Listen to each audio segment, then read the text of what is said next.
আমি তাদের দর্শন দিব। নিতাই গৌর প্রেমানন্দে আমি তাদের দর্শন দিব।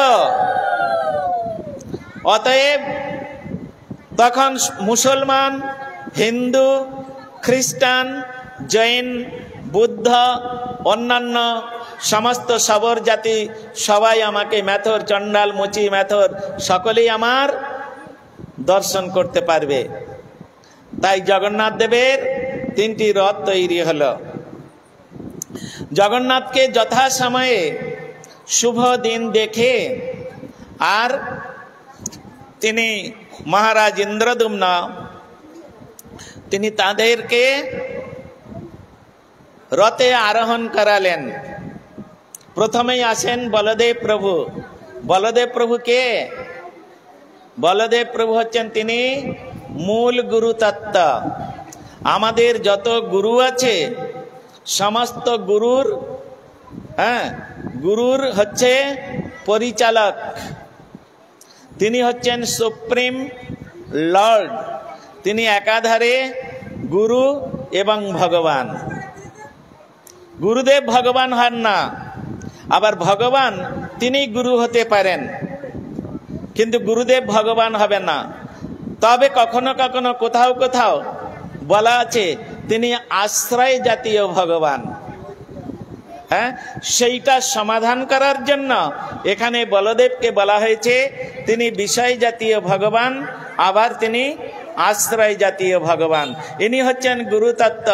এই গুরুতত্ত্ব অর্থাৎ বলদেব প্রভুর কৃপা ব্যতীত কখনো জগন্নাথের কৃপা লাভ করা যাবে না। এই জন্য বলদেব প্রভুর প্রণাম মন্ত্র জানেন আপনারা?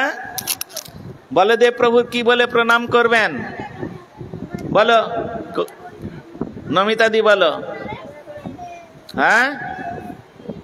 আমাদের জগন্নাথের সেবিকাগণ এখানে জগন্নাথের সেবা করে, তারাও জানে না। অনেকবার শিখানোর চেষ্টা করেছি, কিন্তু অরণ্যে রোদন করা হয়েছে মাত্র। টেস্ট থাকতে হবে, আরতি থাকতে হবে, উৎকণ্ঠা থাকতে হবে। বলদেব প্রভুকে প্রণাম করতে হলে একটা মন্ত্র বলে প্রণাম করতে হবে। জগন্নাথকে প্রণাম করতে হলে মন্ত্র বলে প্রণাম করতে হবে। তিন বিগ্রহ যখন এক জায়গায় রয়েছেন, বলদেব, জগন্নাথ, সুভদ্রা দেবী, তার জন্য একটা সুন্দর প্রণাম মন্ত্র আছে। আবার পৃথক পৃথক ভাবে বলদেব প্রভু আছেন শুধু, যেমন বলদেব পূর্ণিমা, ঝুলন যাত্রা, সেই ঝুলন যাত্রার লাস্ট দিনে বলদেব প্রভুর আবির্ভাব। সেই বলদেব শুধু সেই দিন পূজিত হন, তো তার জন্য একটা আলাদা প্রণাম মন্ত্র রয়েছে। আমি ইতিপূর্বে আপনাদের কাছে অনেকবার বলেছি যে যদি কাউকে কেউ প্রণাম করেন আর প্রণাম মন্ত্র উচ্চারণ না করে যদি প্রণাম করা হয়, তাহলে প্রণামং নিষ্ফলং ভবেৎ। প্রণাম মন্ত্র ন উচ্চারয়তি। ভালো করে শুনুন, প্রণাম মন্ত্র, প্রণামং মন্ত্র ন উচ্চারয়তি। যিনি প্রণাম মন্ত্র উচ্চারণ না করে প্রণাম করবেন, কি হয়েছে? প্রণামং নিষ্ফলং ভবেৎ। তার প্রণামটা নিষ্ফল হয়ে যাবে। ওটা দেখে নেবে কোথায় কি আছে, পরে কথা বলবে। ওটা এখন আলোচনার করার সময় না, তুমি শুনতে থাকো। এখন এইভাবে যখন জগন্নাথকে প্রণাম করবেন, তুলসী দেবীকে প্রণাম করবেন, মহাপ্রভুকে প্রণাম করবেন, তাহলে প্রত্যেকটা ক্ষেত্রে আলাদা আলাদা প্রণাম মন্ত্র রয়েছে। গুরুকে প্রণাম করবেন, পিতাকে প্রণাম করবেন, এরা গুরুজন, মাকে প্রণাম করবেন। প্রত্যেকের একটা সুন্দর প্রণাম মন্ত্র রয়েছে। তা সেই জন্য বলদেব প্রভু যখন আলাদা থাকবেন, বলদেব পূর্ণিমার দিন তার চরণে পুষ্পাঞ্জলি অর্পণ করে যদি আমরা প্রণাম মন্ত্র উচ্চারণ না করে প্রণাম করি, তাহলে ওই প্রণামং নিষ্ফলং ভবেত। বলদেব প্রভু এই প্রণামটা গ্রহণ করবেন না। তদ্রূপ জগন্নাথ, তদ্রূপ মহাপ্রভু কৃষ্ণ, রাধারানী, বৃন্দাদেবী, বৈষ্ণবগণ। আর যদি আপনাদের কোনো মন্ত্র জানা না থাকে, তাহলে একটা মন্ত্র আছে যে মন্ত্রের দ্বারায় মহাপ্রভু, বৃন্দাদেবী, রাধা গোবিন্দ, জগন্নাথ, বলরাম, সুভদ্রা দেবী এবং যত বিষ্ণু তত্ত্ব আছে সমস্ত তত্ত্বকে প্রণাম করা হয়ে যাবে। সেই একটা মন্ত্র আছে, সেটা আপনারা হয়তো সকলেই জানেন, কিন্তু আমি যদি বলি মন্ত্রটা কি বলুন, তখন আর মুখ থেকে রা বেরোবে না।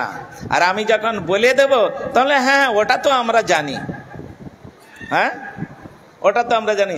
কিন্তু যাহারা বলদেব প্রভুকে প্রণাম করার জন্য আলাদা মন্ত্র না ইয়াদ করে, মানে মুখস্থ করে, যারা জগন্নাথকে আলাদাভাবে প্রণাম করার জন্য যারা মন্ত্র মুখস্থ করে না, শুধুমাত্র একটা মন্ত্রের দ্বারাই সবাইকে প্রণাম করেন, এরা হচ্ছে কে? ফাঁকিবাজ। হ্যাঁ, এরা হচ্ছে ফাঁকিবাজ। তাই এদের মঙ্গল হওয়া মুশকিল আছে। কেন? এরা শিখতে চায় না, এরা এইসব করতে চায় না। এই জন্য আমি বলদেব প্রভুর মন্ত্র আপনাদের বলে দিচ্ছি। যদি আপনারা, এটা আমাদের গীতিগুচ্ছের মধ্যেও দেয়া রয়েছে, যদি আপনারা মুখস্থ করেন। এই বাচ্চাগুলো কান ধরে যাও দিক যা। তো এইখানে বলদেব প্রভুর মন্ত্র দেখুন, সকলে হাত জোড় করুন, করে বলুন নমস্তে তুহল গ্রাম, নমস্তে মুসলায়ুধ, নমস্তে রেবতী কান্ত, নমস্তে ভক্তবৎসল, নমস্তে বলিনাং শ্রেষ্ঠ, নমস্তে ধরণে ধর, প্রলম্বারে নমস্তে তু, ত্রাহি মাং কৃষ্ণ পূর্বজ। কৃষ্ণ পূর্বজ অর্থাৎ কৃষ্ণের যিনি জ্যেষ্ঠ ভ্রাতা। হ্যাঁ, এই হচ্ছে বলদেব প্রভুর প্রণাম মন্ত্র। আমাদের গৌড়ীয় যে গীতিগুচ্ছ আছে, সেই গীতিগুচ্ছের মধ্যে এই প্রণাম মন্ত্রটা দেওয়া রয়েছে। আমি আশা করব এই 7 দিনের মধ্যে এই মন্ত্রটা মুখস্থ করে, আর যেদিন বলদেব প্রভু এইখানে আবার পুনর্যাত্রা করবেন, সেদিন এসে জগন্নাথের চরণে, বলদেব প্রভুর চরণে এই মন্ত্রটা উচ্চারণ করে আপনারা প্রণাম করবেন। কে কে মুখস্থ করার ইচ্ছা কার কার নেই হাত তুলে দেখান। কার কার মুখস্থ করার ইচ্ছা নেই? হ্যাঁ, এখন ভয়ে কেউ হাত উঠাবে না। আর আমি 7 দিন পরে যখন জিজ্ঞাসা করব, তখন বলছেন না ওটা আমার দ্বারাই সম্ভব নয়। সব কিছু সম্ভব, আমাদের ইচ্ছা থাকলে উপায় হয়। তা সেই জন্য ভোগ হয়ে গেছে, মানে আরতি হবে তো, হ্যাঁ ওই জন্য আমি অপেক্ষা করি। হ্যাঁ ঠিক আছে, হরে কৃষ্ণ। তো এখন আমাদের তা এই জন্য আপনারা এইটুকুই শুনে রাখুন। তো বলদেব প্রভু আগে তিনি মন্দির থেকে বের হন, কেন? তিনি গুরুতত্ত্ব, এর সুন্দর একটা বিচার আছে। এই বিচারগুলো আমরা ধীরে ধীরে সব শুনব। হ্যাঁ, বিশেষ করে জগন্নাথ সারাবলীর মধ্যে খুব সুন্দরভাবে, বা শ্রীক্ষেত্র একটি গ্রন্থ আছে, তার মধ্যে সুন্দর রূপে বর্ণনা করেছেন। তা যাই হোক, এখন আমাদের ঠাকুরের মন্দিরে ভোগ উঠে গেছে, ভক্তগণ সকলে প্রসাদ পাবেন। তারপরে আমাদের ঠিক সময় মতো 4টের মধ্যে আমাদের ঠাকুরকে নিয়ে রথে উঠাতে হবে। তারপরে 1 ঘন্টা দেরি হোক অসুবিধা নেই। তো এই জন্য আমি আজকের হরিকথার এখানে বিশ্রাম দিচ্ছি। আমাদের এখন ভোগারতি কীর্তন হবে। আমরা সবাই মিলে জগন্নাথের উদ্দেশ্যে ভোগারতি কীর্তন করব এবং তৎপরে সকলকে আমরা মহাপ্রসাদ বিতরণ করব। নিতাই গৌর প্রেমানন্দে হরি হরি বল। এইখানে